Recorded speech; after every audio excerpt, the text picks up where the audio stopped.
Hello, fellow risk takers, and welcome to my worst investment ever. Stories of loss to keep you winning. In our community, we know that to win in investing, you must take risk, but to win big, you've got to reduce it. And I bet you're exposed to investment risk right now. To reduce it, go to myworstinvestmentever.com and download the risk reduction checklist I've made specifically for you, my podcast listeners. And it's based on the lessons that I've learned from all of my guests. Fellow risk takers, this is your worst podcast host, Andrew Stotz from A Stotz Academy. And I'm here with featured guest, Taylor Ryan. Taylor, are you ready to rock? Yeah, I am. Actually really excited. This is great. Yeah, I'm really excited to bring you to the audience, and I'm going to just introduce you right now to everybody. And we have something in common in that we're both American entrepreneurs living outside of America. Taylor Ryan is an American entrepreneur living in Copenhagen, Denmark. He is a 6-time startup founder with 13 plus years of marketing and startup experience spread across 10 industries within large and small organizations. His current projects include Architecture Quote, which is a SaaS platform for architects, Clint, which is a creative digital marketing and growth hacking agency, growthsecrets.org. It's an online digital marketing course. And finally, you can find him at taylorryan.io, where you can learn about his public speaking workshops and innovation consulting. Taylor, take a minute and fill in further tidbits about your life. Yeah, thank you for the introduction. So many different areas to go into, but the main source of income and what I spend most of my time on these days is Clint. You can go to clintmarketing.com. It's a growth hacking agency. Growth hacking is basically like digital marketing. It's kind of a bullshit jargon buzzword that people swap in order to basically, wrap it in tinfoil, call them fat. But it's marketing. I've been doing this stuff for ages now, and being in a different country has its own set of challenges in terms of scaling. But no, you nailed it with the intro. Thank you for that. Yeah, and I'm just curious. I mean, I've been living in Thailand for many years, and you've been living in Copenhagen. So, it's such a different, those are very different countries. I'm just curious, what is some of your, let's just say that there's a listener here that's in the US, an enterprising young man or woman that says, I want to try to live abroad and live that life. What has been your experience, and what advice would you give them? It's interesting. So, short story. I was on a American reality show called House Hunters International. I don't know if you've ever heard of it or seen it. It's on the Home and Garden channel. It's definitely got a certain demographic that kind of skews a bit older and more chilled out. But yeah, I got a ton of LinkedIn connections after the show aired. And it was a barrage of like, you're a douchebag. And also, hey, how did you do that? And the really short answer of how it's done is like, you just have to try, right? So unlike a lot of the people that I meet that are expats here in Denmark, I didn't fall in love with a girl and then make my way over here. It was I was just working this crazy amount of hours back in Washington, D.C., 12-hour workdays.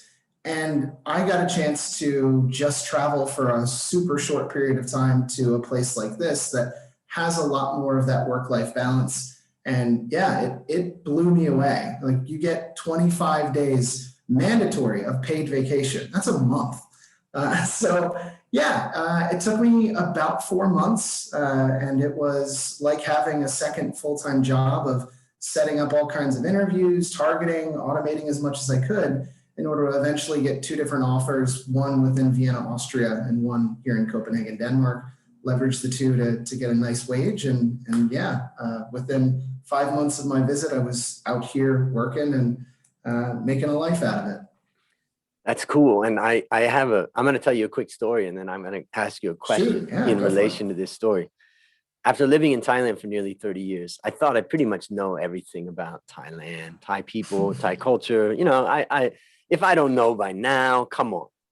And I when my father passed away, I talked to my mom, and my sister and my mom and I agreed that my mom would come and live with me here in Thailand. And I thought that this, Thai personality type is just so great for taking care of, particularly for elderly people. But there's one little thing I missed, and that is it's very hard for Thai people to push or encourage an elderly person to, let's say, exercise. Just a little bit of resistance and they're going to back off. And I've learned this kind of lesson now that, if that's a challenge. And when you get older, it's hard to exercise.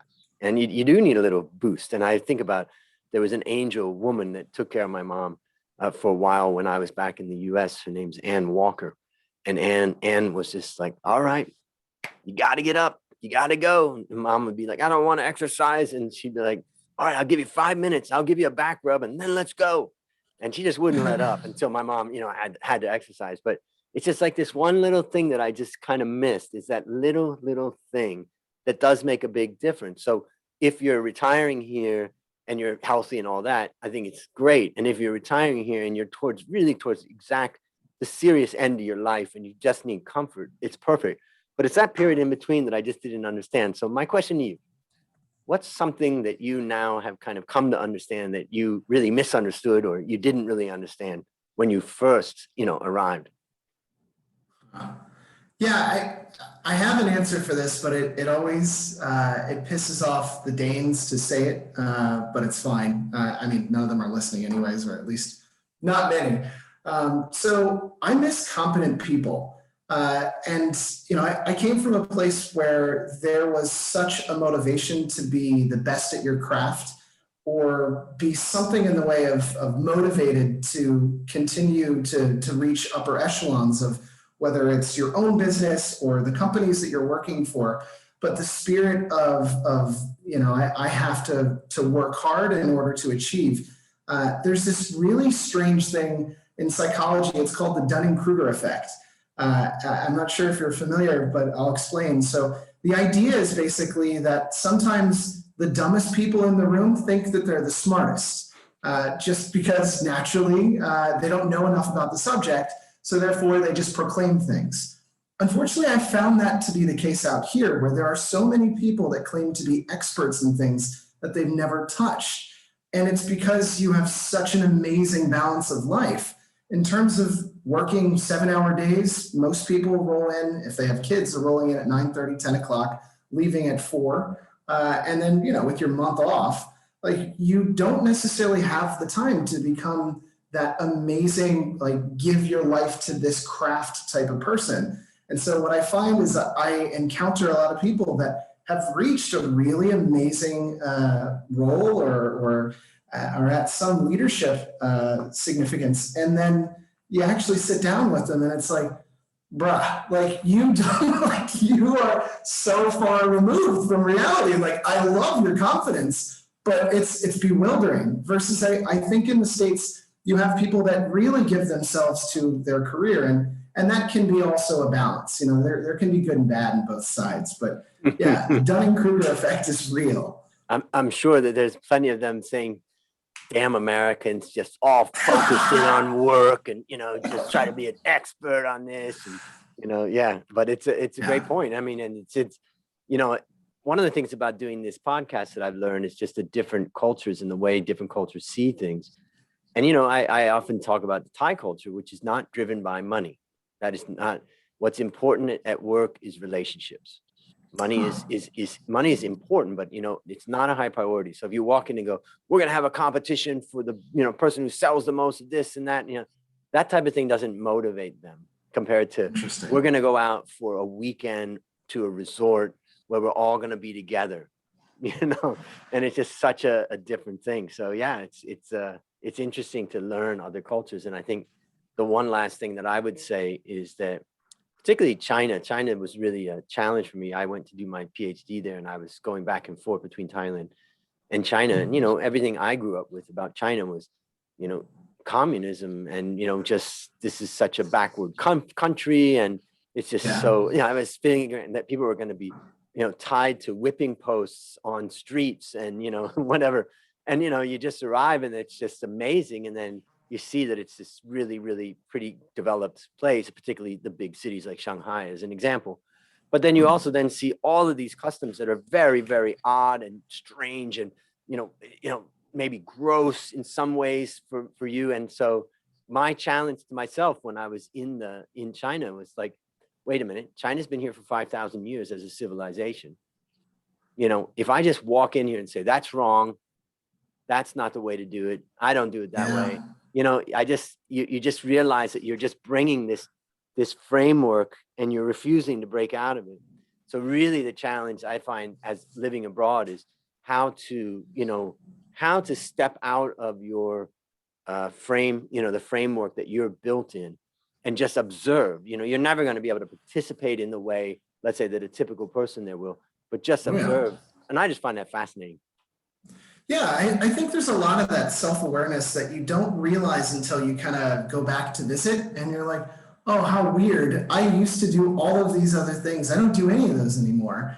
And then it's like this weird, like Benjamin Franklin had the same thing where he lived in Versailles for a really long time, then came back to Pennsylvania and was like, all right, cool. So I'm no longer an American, I'm certainly not French. I'm in this weird kind of in between, and it's bizarre. And I experience parts of that when I go back every couple of years. But yeah, I totally get what you mean. There's culture frameworks and schemas that are very different. Yeah.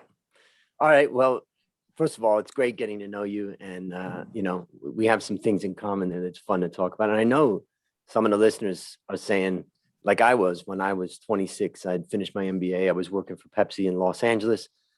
And I asked myself, could I make it in Bangkok, Thailand? And I know there's some listeners out there that are thinking, could I make it, in London? Could I make it in Spain? Could I make it in China? And the challenge really to the listeners out there who are thinking that is, here's Taylor as an example. You can do it. So let's move on to the question. And the question of this podcast is very simple. Now it's time to share your worst investment ever. And since no one ever goes into their worst investment thinking it will be, tell us a bit about the circumstances leading up to it, and then tell us your story.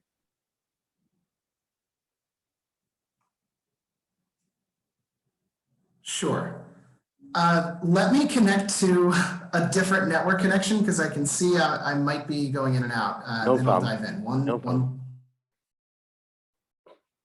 trip up. No problem. All right. I'm on a different one now, so hopefully we're gravy. So go for it. Okay. So yeah, the circumstances, I guess I can take a few steps back and lead into it. So I graduated in December of 2008, the height of the economic recession, and I was super ambitious. I think the age of 7 or 8 is when I first started mowing lawns for money. Then you graduate on to raking leaves, shoveling snow. Then it's like, okay, what else can I really start doing as a kid that's just trying to build something in the way of business and make a little extra money? And ultimately, I see a lot of parallels between today with the economic downturn, COVID-19, and 2008. I was ready for anything, and nobody was hiring, especially with somebody that's entry level. And despite all my best efforts, I kept getting doors slammed in my face. So I realized that I had to build my own businesses in order to really get a chance at making decisions or scaling something in the way of revenue and making real money. So I bounced around for the better part of 2 or 3 years with guys that I admired from afar. And of course, then you start working underneath them and then you're like, oh shit, this is terrible. But it did give me a bit of momentum. And ultimately, I found myself doing 2 to 3 networking events a week and ran into some guys that, I don't know about you, but every once in a while you encounter people that you're like, man, this guy's just really sharp, and I miss that. I miss the whole thing about networking, and hopefully things will open up again. But I met a couple of guys that were just really bright, and they were going in on a e-commerce startup that was related to a very hot niche at the time.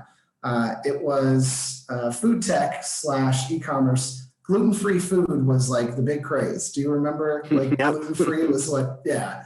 So they had this interesting concept of building an online platform that would allow anybody with a food allergy, whether it was gluten or nuts or whatever the case is, to find, discover new and interesting food items that would allow them to enjoy all their favorite foods that they maybe can't have or no longer can have due to a food allergy. Fairly okay concept from the outset, I guess. We landed on a name. It was called Gluten Free VIP. Like the worst fucking name ever. So, I'm like, okay, let's do this. And it was a period of about 8 months of building a full platform for transactions, looping together with a number of different vendor portals to end up getting close to like 1,500 products on a site. We then ended up building out an app for iOS and Android to allow people to discover new items and then start ordering. And at that point, I guess we were just ready to be, financially independent and just see this rocket ship growth. And the reality is it wasn't coming and it never did. And so it was one of those really strange things where you start trying to reconcile. It's like, but we did everything right. Everything's functional. It works. Why isn't anybody buying? And one of the key mistakes that I think we really missed out on was asking people the right questions from the very beginning and finding out from the people that are going to buy from you whether or not this is something they're going to use. And so one of the conversations that I ended up having with a couple of people that had signed up over, we were looking at 5 users a week. It was really sad. And the number of orders were less.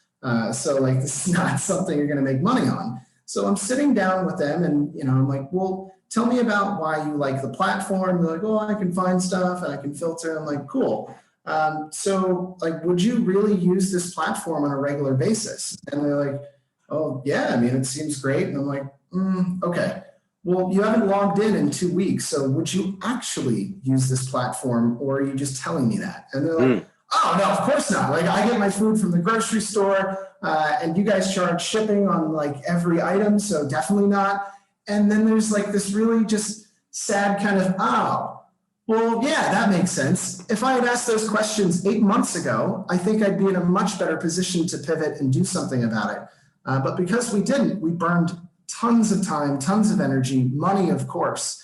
And it was something that we never really bounced back from. And after a certain period of time, it turned into a money pit, and everybody writes all these crazy books about how to build a business. Very few people write books about how to disassemble this giant thing that you've burned 8 months, a year, 5 years into assembling. And, I use a lot of psychology phrases. That was originally my background, but, it's this sunk cost fallacy, which is the thought that, if you just kept feeding money into something, you can't look at all the money that you've already fed in because that is not representative of what is actually going to amount into the future.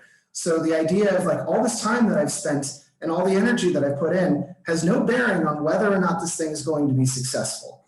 And yeah, it's really tough to separate yourself from that. So Gluten-Free VIP was an amazing learning experience, but man, what a waste of time. So how would you summarize what you learned from this experience? Well, I think I learned some of the really basic stuff of doing your research in advance. And research in advance doesn't necessarily mean, Googling just general topic ideas. It means talking with ideal customers, the ideal customer profile types, and actually getting a feel for whether or not somebody will actually, that little one singular word does make a difference. But also aside from that, I think some of the organizational stuff for anybody that's ever built a startup, you learn so much at breakneck speed, whether it's, building something in the way of new platforms that when you realize there's off the shelf tools that you can actually infuse, you don't have to build everything from scratch. Hiring people. One of the hardest things that I hadn't done up until that point was firing somebody. So having to tell somebody who has 2 kids, look, like Anush, we're out of money, bro. I'm really sorry. And he's like, well, yeah, but I have kids and rent and a family. And that, as I think I was like 25 or 26, is really difficult because, yeah, like you're not necessarily, you're not prepared for that. Or if you've never done it, it certainly doesn't feel good. It never does. But yeah, having to take on that element of responsibility where, like the things that were said, where it's like, you said we were going to be doing this for years. And I'm like, yeah, I know. I thought we were too. And that can really mess with like a lot of kind of existential, what is this? Why are we doing this kind of moments? Yeah. So those were some of the bigger learning lessons for sure. So maybe I'll share a few things that I think about this. So the first one is, the best validation is sales. And, I was just imagining, having a gluten-free shop and just trying to see how much we're selling and just actual physical shop. How much could we sell if, like that type of thing. And I think that's one of the lessons that I've learned is the idea. And I have a story that one of my guests had told about how he was in Cambodia and he came up with the idea of selling wine. So he had to go through an import license and get that, set up his business. And he went through a long process and finally he got the wine in and he just didn't sell it. He couldn't sell it for whatever reason. Maybe he was out of money, maybe he was out of time, maybe he was out of energy. Maybe they weren't buying what he imported, but he basically failed at this. And I asked him, what's his advice? And he just said, start selling. And I said, well, how do you start selling when you haven't even imported?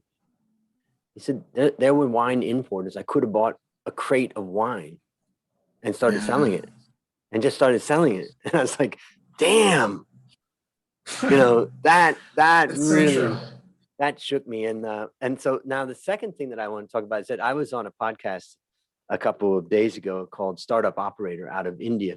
And they asked me to come on and I talk a lot about what I've learned from the lessons of 350 podcast interviews that I've done.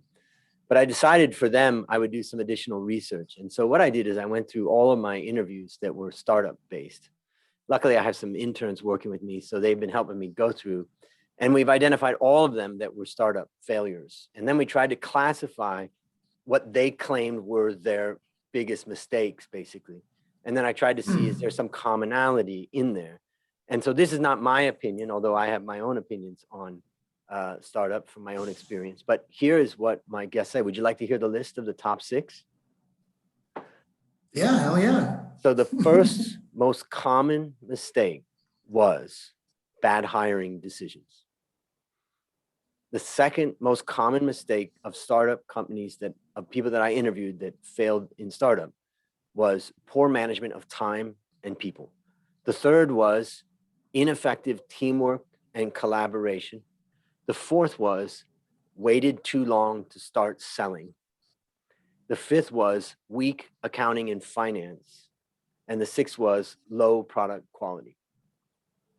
I'm curious, with all of your experience, not only from this story, but the other companies, but what would is there something you would add in there? Is there something that was surprising in there?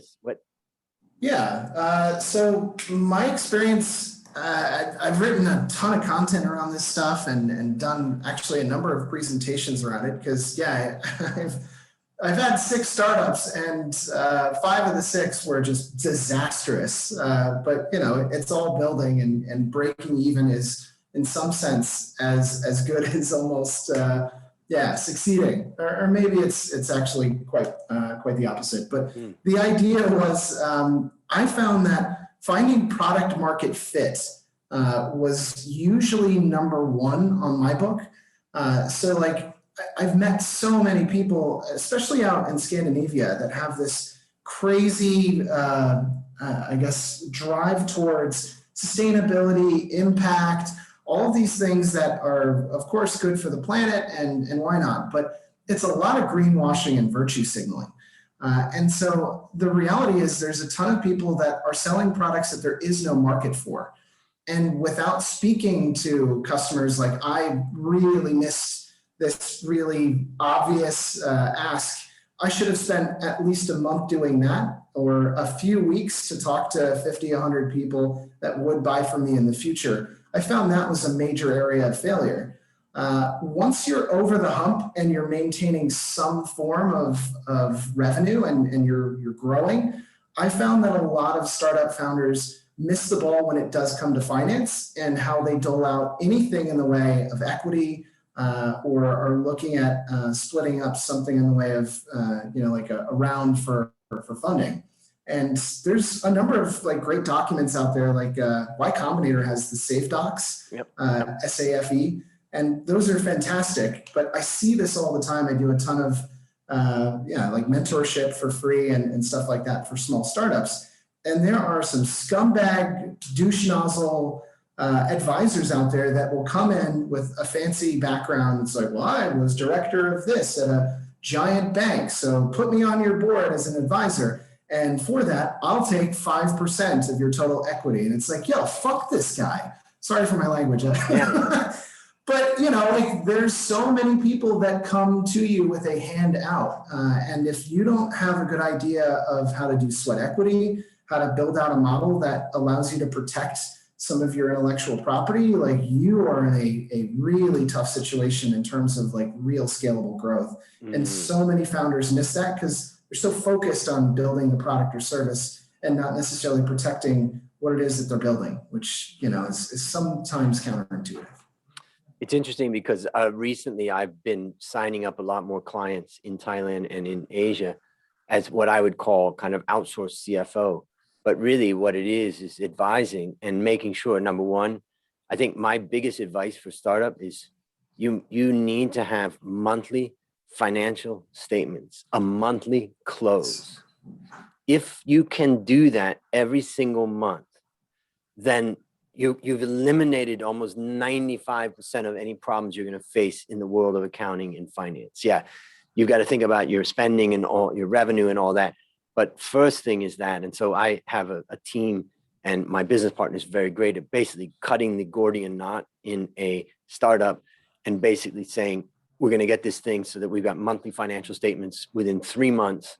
And it doesn't matter to me, all of the different people who don't want to do this and don't want to do that. So that's the first thing. But then the other one is talking. I mean, since I was an analyst in the stock market and looked at all different ways of structuring equity and structuring advisory and boards and stuff. Yeah, there's a lot of, important things that, people probably give away in a lot of cases because they just don't know. So fantastic. Well, listen, based upon what you learned from this story and what you continue to learn, what one action would you recommend our listeners take to avoid suffering the same fate? Yeah, I mean, it's tough to crystallize it into just one area, but I think by the narrative that I've given, it's having those really early conversations. Your product will evolve, your brand will evolve, whatever you're building will pivot, take a completely different trajectory. I know very few people that had this kind of target and went down one specific line and never strayed off the path that they were on. Like you have to be flexible. So yeah, the things that I found from doing some of these conversations, I think if I had done that earlier, I would have been so much better off. So I encourage everybody to do that, especially if you're building like a software as a service SaaS product. Like it's so important, and it's one of the first things that investors ask for in a pre-seed round is, do you have any type of acknowledgement from potential customers that say, yes, I would buy this in a heartbeat once it's live? Having those is so powerful to go into an investor meeting and say, look, we're already ready. People have already validated the product and said they want to buy from us as soon as it's going. So like, can you cut me a check tomorrow? Yeah. And that kind of stuff works. That's valuable advice. And I think, one of the things that I've seen some people do in startups that I thought was really smart is they went to their target customer and they said, look, we're developing this. Here's where we are in this. We think it would be valuable to you. Can we do some pilot tests together? And Definitely. oh man, then, you really uncover, and particularly, if it's a big company, they may be able to devote one person to helping kind of play around with this, type of thing. So those are, great pieces of advice. So just get out there and I love the product market fit is such a great, I'm picturing trying to trying to fit it, it doesn't. And I also think about the idea of chasing revenue. I mean, I think that's what we do in the startup world so many times. And you're talking about, it's rare that we just go on one straight path. You gotta chase the revenue. You gotta chase where the customers, wants it. And it's usually not, exactly where you start. All right, last question. What's your number one goal for the next 12 months? Yeah, so I'm running this agency, and it's been a ton of fun to some degree. Running anything in like COVID-19 times is just, yeah, it's a grind. But I've been focused on building a few things that are really scalable, and it's never one thing. When you're kind of a serial entrepreneur, you're always ADHD and spinning a bunch of different plates. I'll never be able to escape that. That's just what life is all about for me. But I really believe that building scalable products that are never a one for one is incredibly important. And so I meet so many people that are trying to build service-minded or very service-oriented companies that are not a digital product, that are something that requires money in order to pay employees, in order to get money in the bank. And you kind of creep along doing that. But when you create a digital product, you can sell the same thing 100 times, 1,000 times, 1,000,000 times. And I've been a part of a number of those companies on a very long journey here and back in the States.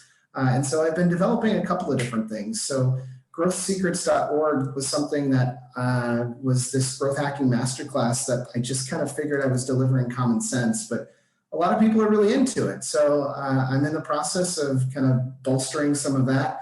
I've priced it way below anything else that's out there. So that's kind of like the first and foremost thing. And the other kind of moonshot idea is an automation tool that allows for outreach at scale using a couple of buying signals and applying a bit of machine learning to it. So yeah, there's a lot going on. I know. Well, it sounds exciting, but the reality is it's just a lot of work. It's a grind. Yeah, it is. It's a grind. Like I know the feeling. I don't know about you. I can't remember if it's like Simon Sinek or somebody else, but there's that whole stupid analogy. Well, if you love what you do, then you'll never work a day again in your life. But I do love my job, and it's a fucking grind. Like I'm in here 12, 14 hours a day. I stopped doing 7 days a week because that was, like killing the relationship with the girlfriend. But I don't know, like, do you find yourself in a place where you have the balance? And at what point do you get there? Yeah. And in my case, I have two businesses. One is a coffee factory. And luckily for me, my best friend runs it, and he's been running it for 25 years. So every night we talk about what's going on. And then as far as accounting and finance, that's kind of my area. But generally that company can run on its own without that much involvement with me. And then I take care of my business. Then by chance, I stopped teaching at university about 6 or 7 years ago. So as an analyst, I would teach like in the evenings or weekends. And I just felt like I learned so much. So I decided about 5 years ago, I decided to put what I had taught online. And so I created something called the Valuation Masterclass about 5 years ago. And then when COVID came, and then I wrote some other books, and then I turned those into online courses. One about investing for beginners, another one called Finance Made Ridiculously Simple. And I started to create these courses. And when COVID came, I just knew I wasn't going to sign up any new corporate clients for my research business, or not much. So I did a barter, basically. I went out to the market here in Bangkok to students, and I said, you're probably not going to get a job right now, and I can't hire you. But if you trade your labor and knowledge, I'll trade everything I know and try to help you get a job and get, experience. And so I've had literally nearly about 100 interns since a year ago. And as a result, I've bolstered all my courses. I've created now a total of 6 online courses. And when you talk about scale, I know for my business partners, it's like, hey, come on, get back to our main business, and let's go and let's grow that, which I'm doing now. But I'm like, don't miss the opportunity that you're talking about. Each of these can be, between $100,000 and $250,000 in annual revenue with limited work, because you invest it all up front. And then I have Yes. Facebook groups for each one. So once a week I do office hours into those groups. But that the scalable aspect of it is something that you that you said that really, resonated with me. And that's a scalable revenue stream that I didn't have to the degree that I have today 12 months ago. So thank you, COVID.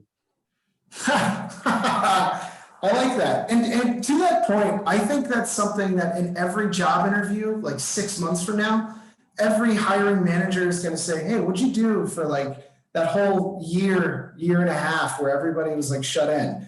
And, like Pornhub and video games, like that's not an answer. Netflix and chips.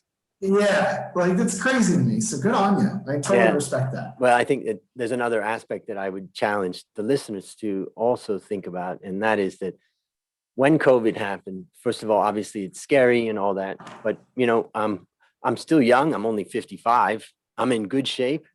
But the first thing I did is I went on a 5-day water fast, meaning just having water, and of course taking vitamins and of course having an espresso in the morning. But the point was I knew that, water fasts helped to reset immunity. And so I, looked at the research on that and I said, let's make sure I've got that myself healthy. And then basically the second thing is I said, I'm not going to let global governments across the world, including Thailand, everywhere, that decided to just shut everything down. Not quarantine the sick, but quarantine everybody. Yeah. I'm not going to let this beat me. I will not only survive, but I will thrive from it. And that was my challenge. And keep in mind, in our coffee business, revenue went down by 80%. And so that was brutal, but we survived through it. And I'm coming out much stronger with new revenue streams, with new, and this is one of the things that happens from an investment perspective, is that the companies that do survive end up having better profit margins, more efficiencies.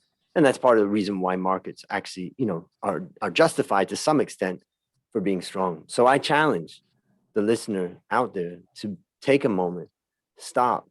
Don't get caught up in the whirlwind of fear and of helplessness or hopelessness, and apply your ingenuity. Maybe do some barter, but figure out a way that you're going to come out of this better, stronger, faster. Love it. All right, man, now I'm excited. All right, well, listeners, there you have it. Another story of loss to keep you winning. My number one goal for the next 12 months is to help you, my listener, to reduce risk in your life. So go to myworstinvestmentever.com right now and download the risk reduction checklist and see how you measure up. Now, as we conclude, Taylor, I want to thank you again for coming on the show. And on behalf of A-Stotz Academy, the company that houses my 6 courses, I hereby award you alumni status for turning your worst investment ever into your best teaching moment. Do you have any parting words for the audience? Yeah, I mean, damn, I'm getting all jazzed up right now, Andrew. Like, it was really well put. I have a couple of like small things. So I've been looking to hire somebody that does design work, and like it's unfathomable how rough so many of these portfolios are. And it's like, wait, you have YouTube at your fingertips. You don't have to take my course or any of yours in order to find just a knowledge base and a wealth of information that can get you somewhere. And if you only have 3 projects that you've ever worked on, like, I mean, reach out to people and be like, hey, I just put together 10 social media posts for free. I just need to build my portfolio. I love the way that you're kind of doing the bartering system, because that's how I got started as well. So I absolutely agree with your sentiment on that, because showing a resume or a portfolio with nothing, regardless of your job experience or whatever it is, your field of focus, is not going to get you anywhere. So I absolutely agree with that. And the last thing is, I am building stuff. If you want to learn more about me, I'm the only Taylor Ryan in Denmark. So look me up on LinkedIn. I also run clintmarketing.com, growthsecrets.org. That's the online masterclass, and taylorryan.io if you're looking for workshops or want to talk innovation and stuff like that. Beautiful. And for the listeners out there, we'll have all those links in the show notes to just go Oh, to the cool. show notes, click through and reach out. You never know what can happen. Well, that's a wrap on another great story to help us create, grow, and most importantly, protect our wealth. Fellow risk takers, this is your worst podcast host, Andrew Stott, saying, I'll see you on the upside.